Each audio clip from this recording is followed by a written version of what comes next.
Hey VC, what's up? It's me, yours truly. I am back to post another quick video here. Back to do a What's Been Spinning video. This just kind of a little video series or whatever you want to call it, where I just kind of share with you the albums that I've been spinning since the last What's Been Spinning video. So last couple weeks or whatever the case may be. As always, I like to stress these are the albums that I actually sat down and listened to from front to back, not just kind of played a few songs here or there or streamed a couple of songs or whatever the case may be. So these are the ones I sat back and kind of took in. So let's just kind of jump right into it. Few cassettes here actually, and actually I should say, let me start with this. Actually a reel-to-reel. Don't have a ton of these, but definitely like to kind of play around on my reel-to-reel player every now and then. Of course, Crosby, Stills, and Nash. You guys know this one all too well. Don't have to say anything about that, but definitely a fun listen. Would definitely like to get more reels in the future. How about a little Tesla?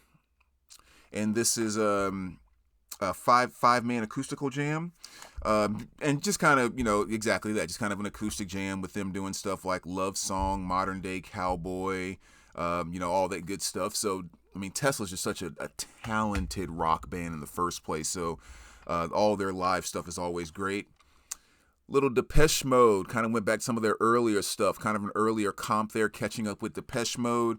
Of course, on here you have stuff like Love in Itself and Can't Get Enough. Just a lot of some of their great earlier stuff. Always a great listen. Need to get that on vinyl again. I remember I purged my copy years ago because it wasn't that nice, and would love to get like a near mint to excellent copy of that. Second Sighting. Little Ace here. Him recently passing. I was kind of diving into some of my Ace stuff, and I gave this a spin the other day, so that was a great listen.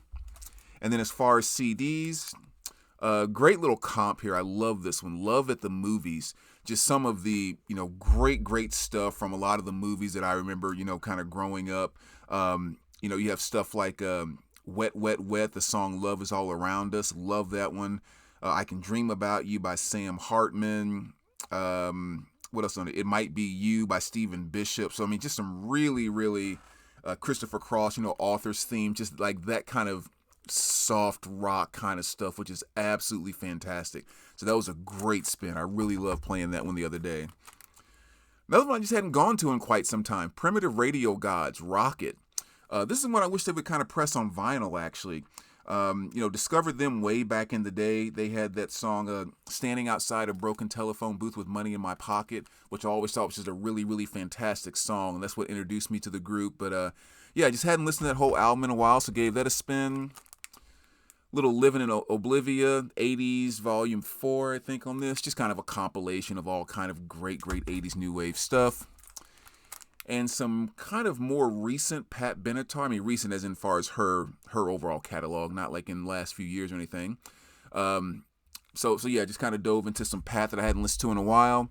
And one of my absolute favorites, I think arguably one of the best top 20 albums I've heard in the past 20 years, Jason Isbell, Southeastern. I go back to this one all the time. Such a fantastic listen, amazing storytelling, just an awesome album. If you haven't heard this before for some reason, songs like Cover Me Up, Traveling Alone, Elephant, Different Days, Live Oak, Relatively Easy. I mean, just, so many bangers on that album. Really good stuff. So kind of diving into the vinyl here. I spun this the other day, the Doobie Brothers, Taking It to the Streets. This is their release from 1976. And just kind of, that awesome jam band kind of stuff that the Doobie Brothers did with McDonald and all of that. So, of course, you had the title track, Taking It to the Streets. You also had the song It Keeps You Running and like a lot of other great things on here. So, fantastic spin there. Ray Charles, Sides of Ray. Just kind of a nice 2 LP set. You can see there's a Walmart exclusive. And just, it just kind of shows Ray doing a lot of his various stuff, like some of the country covers that he did and, as well as some of the soul stuff and everything in between, just kind of the sides of Ray. I think one of the standout things on here is his cover of Johnny Cash's Ring of Fire. He turned that into such an R&B soul track that you honestly don't realize it's Ring of Fire until you get to the chorus where, you can't get away from, not knowing those lyrics. But yeah, really, really awesome track. And again, it really does just kind of show the genius that Ray Charles was to take all kinds of music and just make it his own. One of my favorite kind of late 70s, early 80s R&B bands, Rolls Royce. This is the greatest hits. The one song that most people probably know by them is Car Wash, which is the title track from the movie Car Wash. But yeah, I mean, I Want to Get Next to You, Wishing on a Star, just like some of the ultimate mid-late 70s jams right there. So another fantastic album there. Little Ramones, Too Tough to Die. Just kind of had the urge to pull this out the other day. Actually spun it when I was at the shop. So favorite song off of this is probably Howlin' at the Moon. I think it's my favorite track off of that album from '84. And then, of course, you got Jackal, another absolute classic, kind of hard rock album here from the early 90s, like 1992. Dirty Little Mind, Down on Me, When Will It Rain, just all kinds of great tracks on this. Yeah, so really, really cool stuff there. And the Marcus King Band. Honestly, just one of the absolute most incredible talents out there. And I think this album kind of displays why. I've always said with a lot of his albums, you can put them on sometimes and you have no idea exactly what you're listening to in terms of, is this a country album? Is this an R&B album? Is it a soul album? Is it what you'll find on here sometimes, like, is it a 70s smooth jazz album? Like almost any blues, any style of music you can think of in some way, shape, or form is really kind of found on this specific album. It's amazing how all over the place he is. He's just so freaking talented. It's kind of a shot of him right there on the back.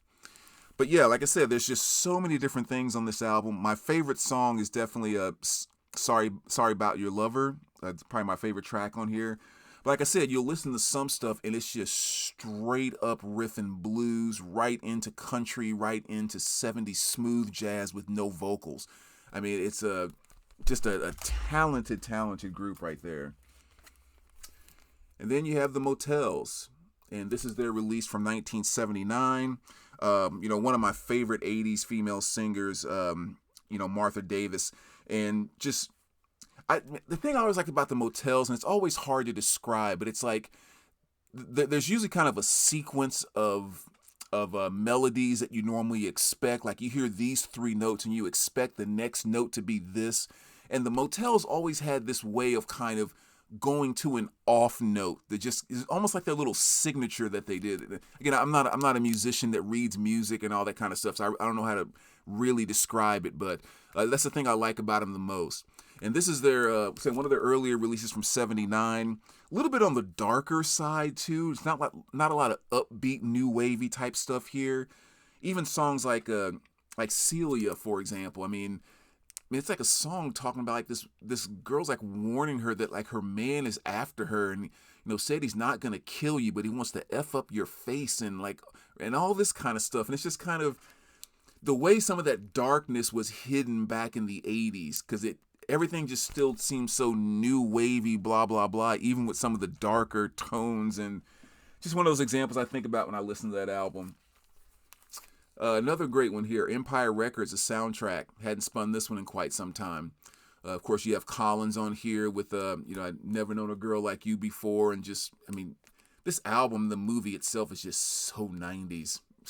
So that was a good spin that I just haven't revisited in quite some time. And this is one that I gave a spin the other day, but I think I'm going to go ahead and put it in my purge pile. Europe, War of Kings. One of their later releases from like 2015, actually, that I'm not sure if a lot of people have heard about or not. Definitely a solid album, solid rock album. Just probably doesn't have anything that, I remember I was spinning this the other day when Billy and I were listening to it, and he even kind of made the comment of, yeah, it's a great album, but not necessarily something where I feel like I have to go back to that kind of thing. And I was like, yeah, I'm kind of feeling the same way, so I think it's kind of time to kind of purge that. So great release there. That's going to go into the purge pile, though. Little Concrete Blonde, Bloodletting. This classic from 1990. The big hit, of course, off here was Joey. But then you also had, Lullaby, Wendy. Just an awesome album. Gotta love her vocals. Just really amazing. And, of course, Black Sabbath, Masters of Reality. Love going back to this one. I'm kind of all Sabbath for that matter, but definitely go back to this one quite a bit. Considering my favorite Sabbath song is probably Into the Void. But with Here you get Sweet Leaf, After Hour, or I'm sorry, After Forever, Children of the Grave, Into the Void, on and on, Solitude. Just a really, really great album. And it was kind of cool too because after listening to this, it's been so weird. That Ozzy documentary has been out for quite some time now. And even though I've seen like the advertisements for it, I said to myself over and over, I just don't think I'm quite ready to watch that. It was just kind of like, I'm just not ready to see those end days of Ozzy kind of thing. And I spun this a few days ago, and kind of after I did, it really was the feeling of, okay, I think I'm ready to watch it. And I went and watched it, and of course it was, moving to all heck. I mean, but yeah, so listening to this other day just kind of finally gave me I guess you almost say like the emotional courage on some level to think, okay, I'm finally ready to watch this documentary and kind of see Ozzy in his last days. So that was kind of a cool little connection there. Pink Floyd, Momentary Lapse of Reason. This is their release from 1987. Definitely a special album to me because, I mean, growing up, if you listen to radio at all, at some point in time you were going to hear, Another Brick in the Wall. So I knew that song, but I really did not know any other Pink Floyd. So my true introduction to Pink Floyd was the video for Learning to Fly, which was kind of in MTV rotation. This, again, is 1987. So this album definitely holds a special place for me because long before Dark Side of the Moon and all of that, Learning to Fly was the song that made me go, who is this Pink Floyd group? Because they are awesome. So good spin there. Little John Cicada right here. Cicada, however you pronounce it. 1992. He had those two big hits, Just Another Day and Do You Believe in Us off of this album. But yeah, just kind of, cool pop stuff with a nice Spanish flavor to it. So great album there. Not the easiest one to stumble across either, so that's a great one to have in the collection. Went to a little early Paul Simon solo right there. That's his release from 1972. Again, just hadn't spun it in a while and thought it'd be a good listen the other night, so really enjoyed that one. My girl, Evelyn Champagne King, Get Loose, one of my favorite female 80s R&B artists. She did a lot of just like great R&B and dance type of stuff. Definitely the big hits off of this one is Love Come Down, one of her just jams of all time, including the song I Bet You She Don't Love You Too. Definitely my two favorite tracks off of that. So really, really fun spin there. My Boys, The Church. I mean, just love all of their stuff. Just a band that's been putting out albums for decades now and have stayed so consistent to their sound and just kind of the not melancholy, but more like the intense darkness. I don't know, that's even the best way to explain it. A very monotone vocal deliveries and just kind of, the fullness of kind of slower monotone 80s new wave. I'm just throwing all kind of words at it, but yeah, this is their release from 1982 and just another fantastic album. Just for You, and I mean, really every song on this is really great. And back to the R&B scene, go with my boy Bill Withers. Again, just another one of the greats from the early 70s. Yeah, I mean, Bill Withers. I don't say anything about that. And somebody was talking about Janis Joplin in a video a couple of weeks ago, and I actually put a comment. It's like, I got to listen to some Janis this week after everything you've been saying about her. So I went with Little Big Brother Holding Company right there. And of course, this is their release from 1967. Bye Bye Baby, Call on Me. A lot of great stuff there. And a little more Ray Charles. Spending quite a bit of Ray over the past week or two. Of course, here you have stuff like Drowning My Own Tears. What else is on here? A Fool for You, Hallelujah, I Love Her So, Mess Around, of course, Mary Ann, I Got a Woman. I mean, yeah, just Ray killing it on that one. And, of course, I've come to the conclusion, my favorite Bad Company album, Straight Shooter, just a great, straight up, bluesy, just awesome, straightforward rock kind of record, including the song "Shooting Star," which I think is probably my favorite Bad Company song. Just the smoothness of that with the acoustic guitar, as well as the electric guitar, the storytelling, Roger's amazing voice, just the absolute perfect rock song on that. Eddie Money, Sounds of Money, greatest hits right here. All the great Eddie stuff that you would want. Stuff from the 80s and the 70s as well. Of course, my absolute favorite song by Eddie, which is Shakin'. Listen to that bad boy all the time. And I've said this before because I've shown this in other What's Been Playing videos. Every time I play this album, Shakin' is the last song on side one. I always play Shakin' first, let it in, and then go back to the beginning and listen all the way through just so I can hear Shakin' twice. Just because that song just gets me so freaking pumped up because I love that one.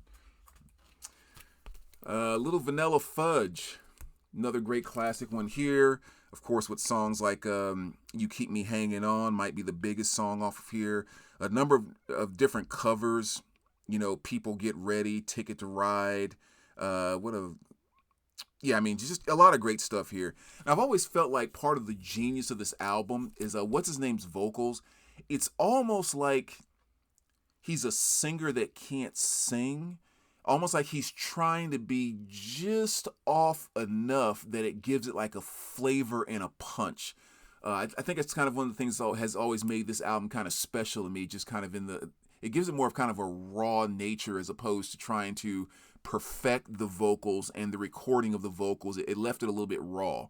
But anyway, another classic there from 67, I believe. The legends right here, Clash, Combat Rock, Should I Stay or Should I Go, Rock the Cash Ball, all that great stuff. And this was like a couple weeks ago, I spun this one, No Sleep at All, Motorhead. And, I mentioned a few videos ago about the passing of LJ here in the vinyl community. And I did kind of a tribute where I played an album, which was Kiss's... haven't run a total brain fart. And I kind of dedicated that album to LJ because I kind of said that's the album that I always associated with him, that reminded me of him. Creatures of the Night. That's what I'm trying to think about. And I always remember when he had kind of shared that back with me, he had kind of mentioned that this was the album that I had talked about in a video that originally connected him to me. So, I spun Kiss for LJ. And spun Little Motorhead as well, so he and I had a couple last spins together. And great listen, and still just kind of a really sad story. Next we'll move on here to Grace Jones, Bulletproof Heart. Love Grace, just one of the absolute most creative artists from back there in the late 80s. Even if all of her music wasn't wild, just she herself was just kind of so creative. But this is her release from 1989. Awesome cover there. And then three more here. Another classic there, Rainbow Rising. You guys know that one all too well. Don't have to say much about that, from 76. Little Uriah Heep, going back to some of their early stuff here. This is from 1970. And just a beast of an album too. I mean, when you go back and listen to it and just kind of see what they were doing here and thinking it's 69, 70. I mean, that they were, I'm not going to say cutting edge, but they were definitely kind of showing what was going to come into the 90s or into the 80s. And just kind of in the hard rock in general. But great album right there from a legendary band that's been around for a long time. And last but not least, At Home with Screamin' Jay Hawkins. I put a spell on you and all that great stuff. Hadn't spun this in a while, so it's nice to give Screamin' Jay a visit. So anyway, there you go, VC. That's what's been spinning over the last couple weeks. As always, let me know what you guys think, and we will talk to you soon. All right, take care, guys.